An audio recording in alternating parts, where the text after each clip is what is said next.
सोनम ने स्वयं ही अपने परिजनों को ये सूचना दी कि वो काशी ढाबा जो बनारस गाजीपुर मुख्य मार्ग पर स्थित है वहाँ मौजूद है।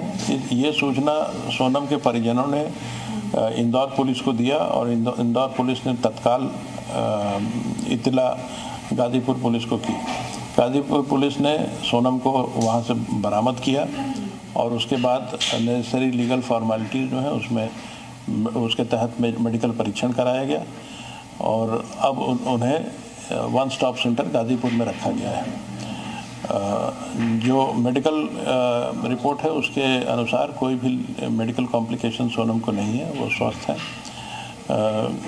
मेघालय पुलिस को सूचना दे दी गई है और वो रास्ते में है, उनकी टीम रास्ते में है। जैसे ही वो पहुंचते हैं उसके बाद उनके द्वारा अग्रिम लीगल कार्रवाई की जाएगी, जिसमें ट्रांजिट रिमांड लेना, अरेस्ट करना, उनका इंट्रोगेशन करना इत्यादि शामिल होगा। लेकिन ये पूरा डिस्क्रिप्शन मेघालय पुलिस का ही होगा। जी, यानी कि यूपी पुलिस हैंडओवर कर देगी मेघालय पुलिस को। आप कह रहे हैं मेघालय पुलिस अभी ऑन दी वे है, अभी आएगी, उसके बाद जो है बाकी की कानूनी कार्रवाई होगी। लेकिन एक बात और बताइएगा सर, क्योंकि सोनम ने ढाबे वाले को जो बताया कि मेरे पति का मर्डर किया, यानी उसकी आंख के सामने मारा पीटा, लूटपाट करके गहने लेकर चले गए, क्या सोनम के शरीर पर कहीं भी कोई खरोच, इंजरी के निशान कुछ पाए गए?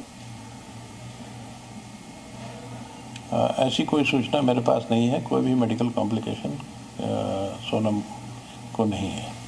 जी, अगर वो कह रही है कि मुझे बेहोश किया गया था, यानी कि 17 दिन से वो बेहोश, ऐसा हो नहीं सकता अमूमन, तो अगर उसको बेहोश करने के लिए कोई दवा सुंघाई गई हो या फिर कोई दवा खिलाई गई हो तो शायद वो भी मेडिकल परीक्षण में आ जाएगा।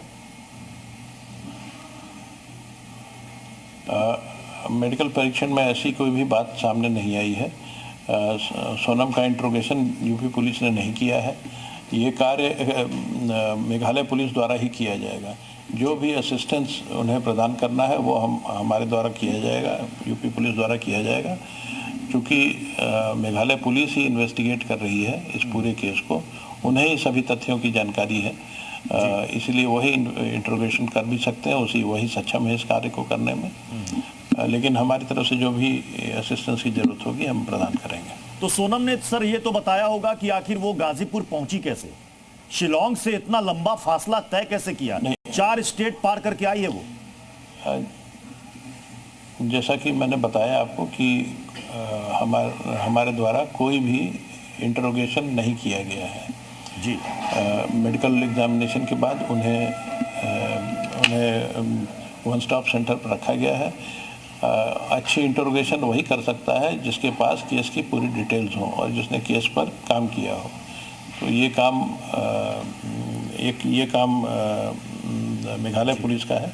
मेघालय पुलिस ने को इस केस की पूरी जानकारी है, वही इंट्रोगेशन करेंगे, वही आगे की लीगल फॉर्मेलिटीज़ करेंगे। सर, अगर मान लीजिए कोई 2 लोग में से एक का मर्डर हो जाता है और एक लापता हो जाता है, तो क्या पुलिस की तहकीकात में पहला शक उस शख्स पर जाता है जो कि मिसिंग?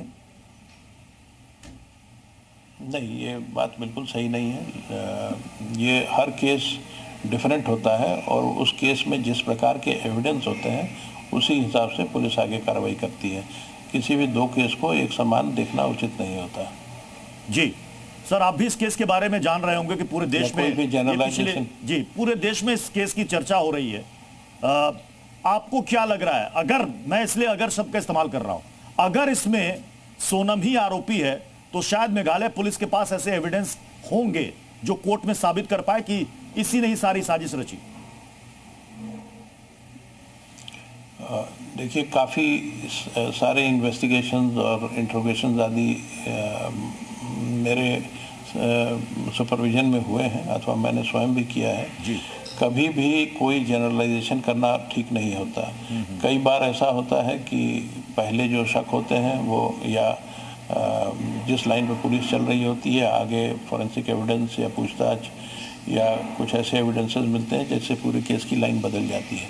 क्योंकि यूपी पुलिस ने कोई भी इन्वेस्टिगेशन नहीं किया है, हमारे पास वही जानकारी है जो मीडिया के माध्यम से प्राप्त हुई है, तो इसलिए कोई भी कमेंट करना उचित नहीं होगा। और इस तरह के क्रिमिनल केसेस में जनरलाइजेशन बिल्कुल भी they can any time fall flat, तो इसलिए कोई भी जनरलाइजेशन मैं करने का जोखिम नहीं उठाऊंगा।